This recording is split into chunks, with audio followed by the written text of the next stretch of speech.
everybody. Welcome to The Better Life with Dr. Pinkston. I'm Dr. Marianne Pinkston. As always, happy to bring you some great information that hopefully it will be useful to you as you go along in life from a more integrative perspective, functional medicine perspective. And I have decided to bring back Laura LaValle, who has been really popular on my show. Laura, people have asked and asked for you, so we're going to do this again. Awesome. And I think the great topic this morning I get asked a lot about as well is, okay, so I'm losing weight, but how do I not lose muscle? How do I build muscle and burn fat? So I call it body compositioning, not really weight loss, right? So, correct. yeah, 100%. It is. Yeah. And, I think when you say how not to lose my muscle, absolutely, I would say probably high 90% of people, like 95% would say, probably have to make sure I eat plenty of protein. Right. And it really is pretty true. Like, especially if you are undergoing some stuff to lose fat, if you're trying to watch calories or you're personalizing your carbs so you're not insulin resistant and you can lose that fat. But we tend to go into some calorie deficit with that. And that's when you set up the really dangerous scenario of losing your muscle. Absolutely. So can we clarify too, and I'm sorry to interrupt you, but so all these people that are doing these GLP medications, which I prescribe, but I have people do it the right way. Us too. Right? Yeah. Yep. And supplements and things like that, or, phentermine, or this is what people do. They get on these things and they crash diet, right? Go down to like 1,200 calories or some, crazy number like that. Yeah, in a lot of cases. Yep. So it's that's what I was just going to say. We've never seen it so plain as day as what the whole GLP-1 craze has shown us. That calorie deficit, because of what it does to appetite and digestively, where you really can't physically eat. It's very difficult to eat as much as you should. Yes. That's why it's almost like the best dietary approach when you're on GLP-1s is exactly what I'm going to talk about for best way to, build and maintain muscle, even when you're not on them. Right. But it's super important to make sure you take in that protein first. You need nutrient dense foods because you've got to maximize absorption. And that's one of the points I'm going to get into next. Yeah. But listen to this. So the American Sports Medicine Association says that for athletes, you need 1.2 to 1.7 grams of protein per kilo of body weight. Right. So you have to convert into the kilos. But that's more than they used to say. Yeah. So that's a big deal that's gone up over the years, that in order for athletes to maintain that muscle, that's the amount you need. Now, listen, when you're in calorie deficit, so meaning, GLP-1 or whatever, where you're not eating as many calories, 1.3 to as high as 3 grams per kilo of body weight. Really? That's what the studies are showing. Yes. Now, people will hear and read. I do want to mention this because this is big in the literature and it's big out in popular, like Men's Health type magazines. Right. There have been very good, well-designed studies that show that people can only utilize about 30 grams of protein at a time. Yeah. So 30 grams is only between 4 and 5 ounces of protein. It's, a little bigger than the size of the deck of cards. So it's not that much. But I always stay tuned into this kind of research because to me, and the other topics I'm going to talk about today, I feel may be influencing the fact that it's not that we physiologically, how do I want to put this? There could be other factors influencing that ability to absorb that protein. Exactly, yeah. So maybe if we're a little healthier with some other habits, we actually could absorb more. Good point. I tell my patients, get so many grams of protein, and sometimes I'll be like 140, 180, and they're like, wait a minute, how am I going to do that, killing my appetite? So you're going to do it, or else you can't participate. I think so. So I think that So we'll see how that 30 grams per Right. time of eating, how that ends up playing out over time and with further research. So yeah, and that would Anyway, be just wanted to the old fashioned, six small meals a day type of thought process, right? Or how do you usually coach people to do Well, that? yeah, so that's where you get into some difficulty because you eat 3 meals a day and maybe then you get another, so you get 30 grams per meal, that's 90. Mm-hmm. And let's say you get another 10 for couple of, or one, let's say 15 grams in a small snack. Mm-hmm. So that's going to be hard to take in some of these amounts that they've calculated. Right. And we also now know that we can't just be constantly eating. Our digestive system needs a rest. That's one of the things that we've learned from all the fasting research. Right. Our body needs to be able to clean house. Yes. So you need to get into autophagy. How do you get into autophagy? That cleanup process. Your body's built-in mechanisms to go up and clear out waste proteins and all these other substances, Mm-hmm. You have an extended period of time where you don't eat in the evening. You want a good 12-hour fast at night. Mm-hmm. So, eating all day long, not the best. So that leaves us back to having to eat more per time when we eat. Absolutely. And So maximize the absorption. So somebody who is using, appetite suppressants as a weight loss measure, I talk to people about it ahead of time. I'm like, I know you got a lot of food noise. You got the carb addiction. I had it. Now we have a lot of binge eating disorders, things like that with stressors and whatnot. But, I tell patients, if you could just tailor your eating correctly, you wouldn't have to have an appetite suppressant, so to speak. Get your body back into a regulated cycle. You can get away from the carb craving if you just spend a good couple of days to 2 weeks just cleaning it up and just forcing yourself through it. That's true. That's so true, Marian. You break that addiction to those carbs. Yeah. The more you eat them. And so sometimes they need a little help from, you integrative practitioners. If there's truly stress-related, carb cravings that come from stress, which is in the literature, a well-designed supplement, one of the best ingredients to help calm that kind of food noise down is Relora. It's an excellent ingredient too. And it specifically was studied, and we conducted some of those pilot trials in our clinic back in Cincinnati. Right. And man, it's an effective ingredient that helps that. That's one of the areas that dietary supplementation can really help. Also getting people on some great adaptogens too. Mm-hmm.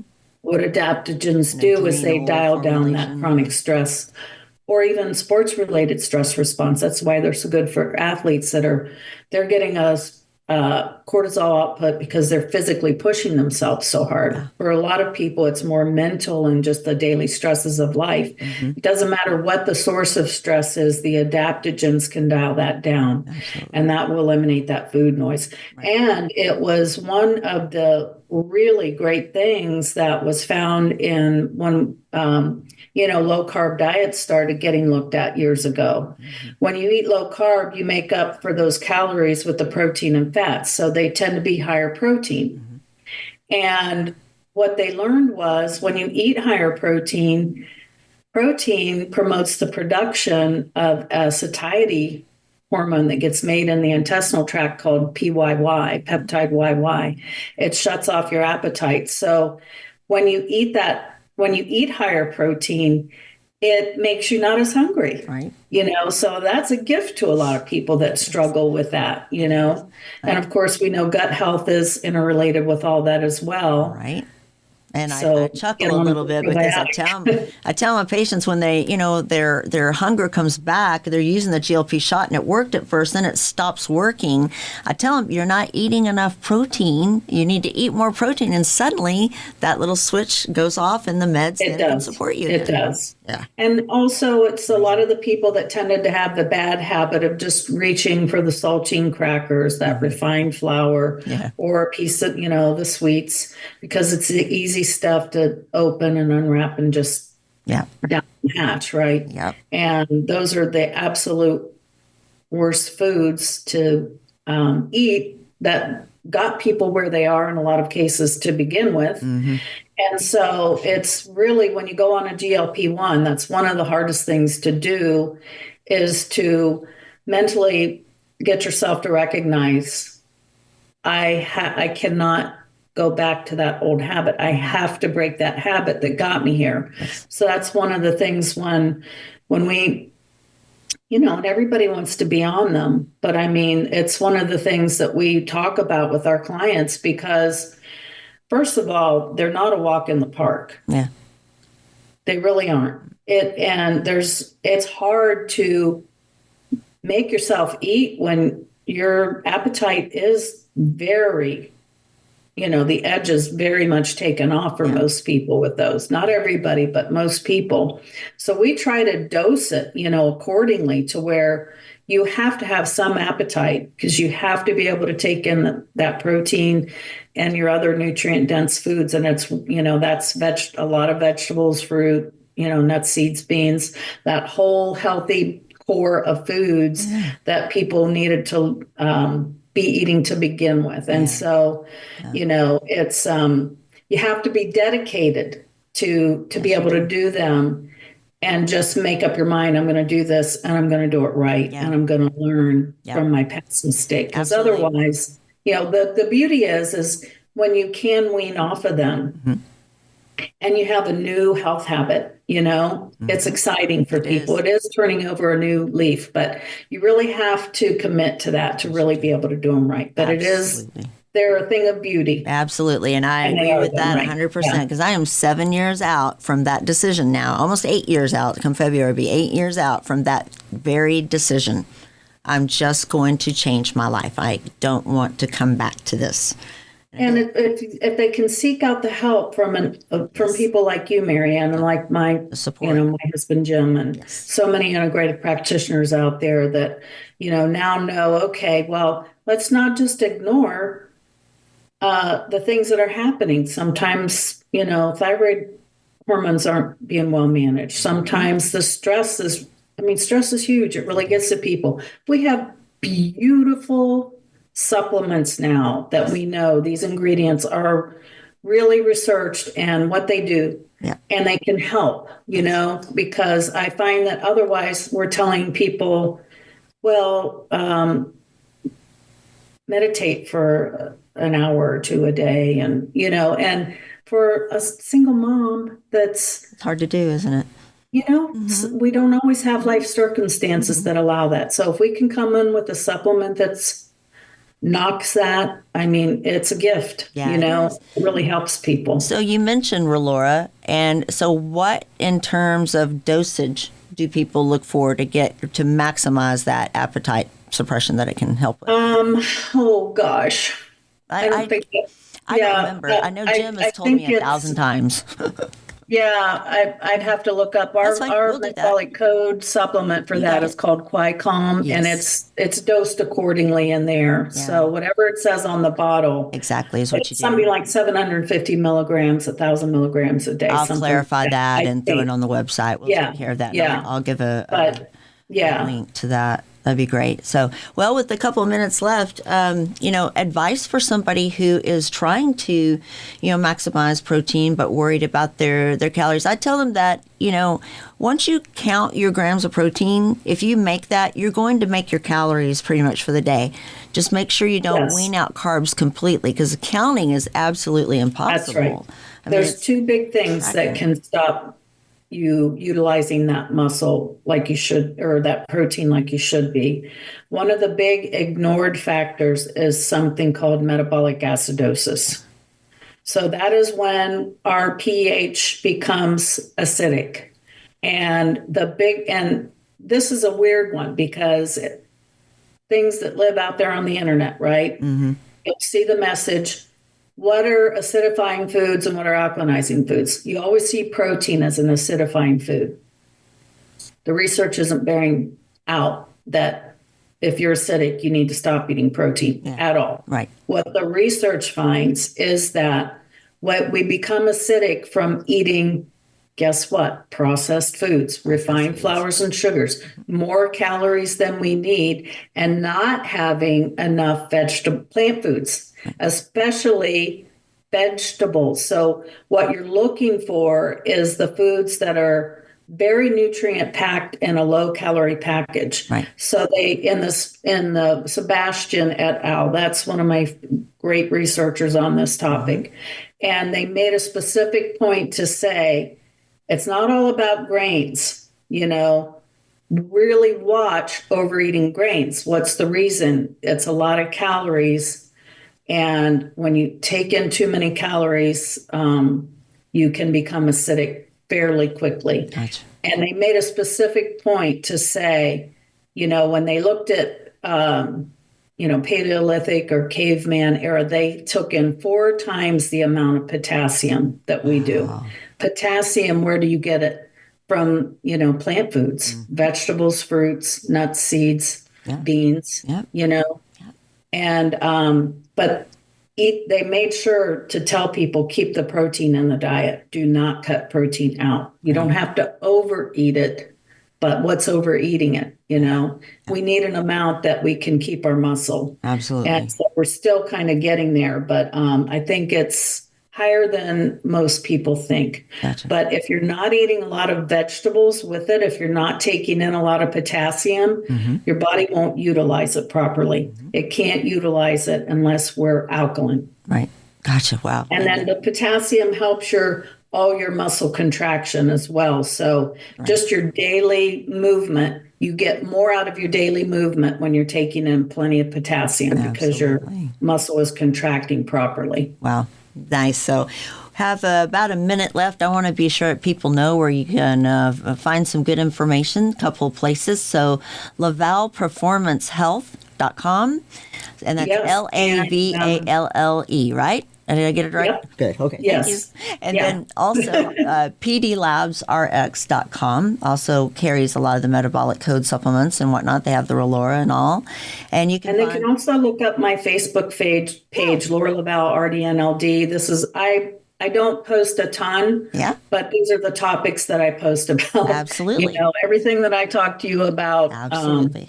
And I love it. So, thank you. Thank you very much. And then, of course, you can go to drpbetterlife.com and watch our previous shows with Jim, her husband, and Ray at PD Labs and all, and many others. So, drpbetterlife.com. We'll take a short break and come back on the other side and finish this. This is great.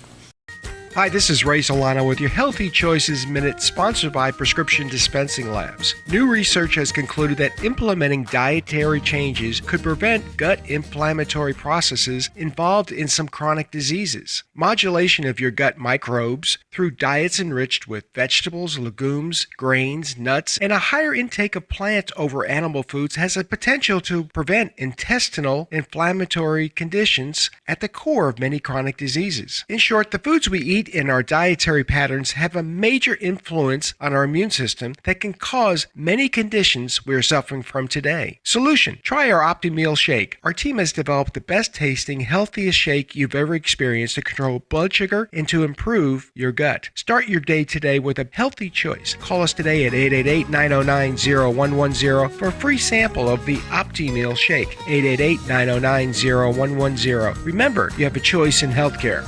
Okay. Welcome back, everybody. I'm Dr. Marianne Pinkston here with Laura LaValle, registered dietitian and nutritionist, right? I want to say that correctly. That's correct. Yeah, yes. You have you have the letters behind your name that mean something. You did not get your studies off of the internet. You have done some serious schooling, and I respect that very much.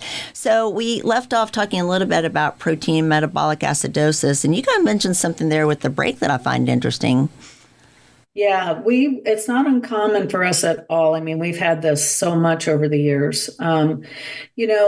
It's so funny how all the things that we always talk about, they're all so interrelated and they apply to so many areas. Right. So a lot of the same things that we talk about when it comes to other issues also applies with this issue of being able to build and maintain our muscle mass. So common. We have, and I tend to see it more in men. that they're going into the gym, they're really working out, and they just don't understand why they can't build muscle. So we have to look at everything they have going on metabolically. And it's real common that what the underlying issue was is that they're sort of a gut health centric type person in their symptoms and everything they had going on. So they need to work on their gut health. Why does that matter? When your gut mucosal linings are dysbiotic and your mucosal linings break down, you don't absorb your minerals like you should. We see this in athletes all the time. When we see athletes that are pretty prone to injury, that's one of the big areas we make sure we look at, we assess, and we really thoroughly evaluate that gut health. They're not absorbing minerals because of a gut health issue. There you go. So it impacts our absorption of minerals. Going clear back to, you mentioned my dietetics degree. When I was doing some of my internship hours, we had a young patient that had a gut health condition. The gut mucosa was broken down. Back then, they called it a long name. Today, it might be called something else, but it was not absorbing, completely broken down mucosal lining. What happens in those patients? Have you ever had one? Oh, yes. Oh, gosh, yes. Tetany.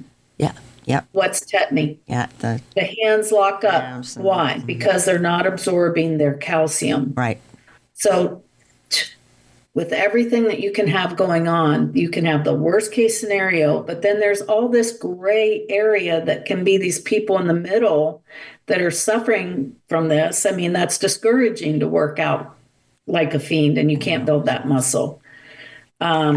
We've also had people that that can't, lose weight and gain muscle because they're not sleeping. Right. Big one. Sleep. So because this metabolic acidosis is all tied in with insulin sensitivity as well. And when you don't sleep, you don't have insulin sensitivity. Isn't it crazy? It is crazy. So it can all be a factor. You really have to look at a person's total health. You really have to look at how they're functioning in every area. But two of the really important things, super easy, make sure you're eating a lot of protein and make sure you're eating a lot of vegetables and salads with it. It makes a huge difference. It sure does. Get your gut health straightened out, get your stress down, sleep better, and voila, right? Love it. Yes. So a lot of patients, I have a couple minutes left, a lot of patients ask me about creatine. What are your thoughts? Yes. We love it. Good. Creatine was so controversial there for a while. Yeah.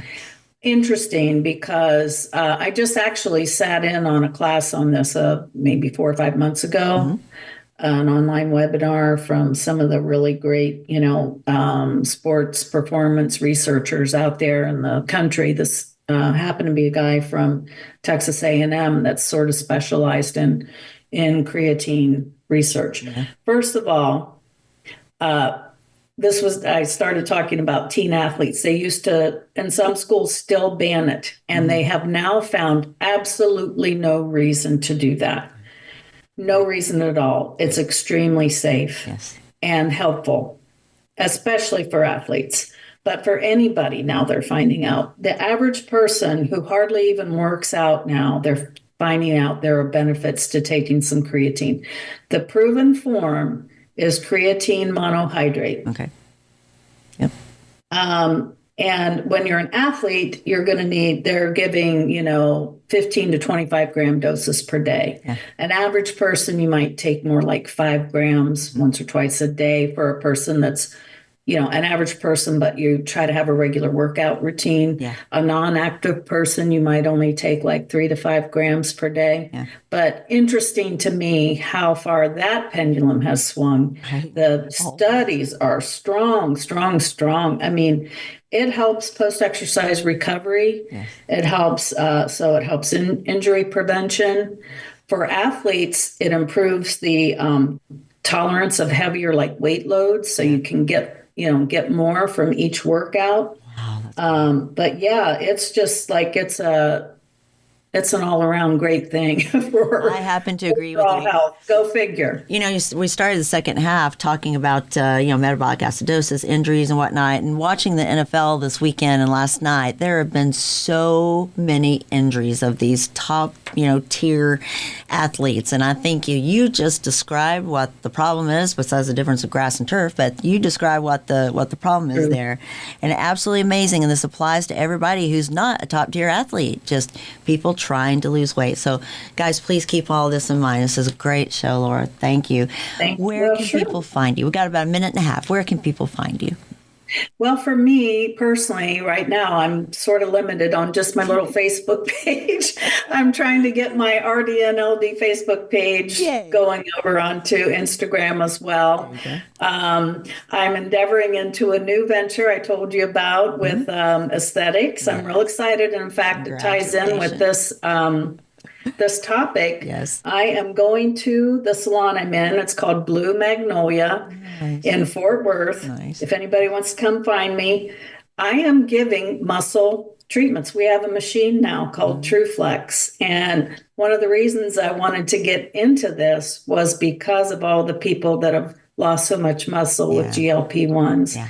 And we just hook you up to those paddles and it stimulates those muscles. But it's one of the most advanced muscle stimulus machines that I've seen. Well, I need to come really do that and build remodels the muscle because of how many cycles it puts the muscle through. It's not just all this straight contraction like that, It's really cool. It is. Well, awesome. Well, we'll have some more information about all this. And Laura, thank you so much. If you guys want to see some previous shows, go to drpbetterlife.com. There you'll find the links to the LaValle Performance Health and to PD Labs as well, more supplement information. But Laura, as always, thank you for saving my life this morning. I appreciate you. Thank you, Marianne. It's always such a pleasure. Great. Thank you. We'll see you soon.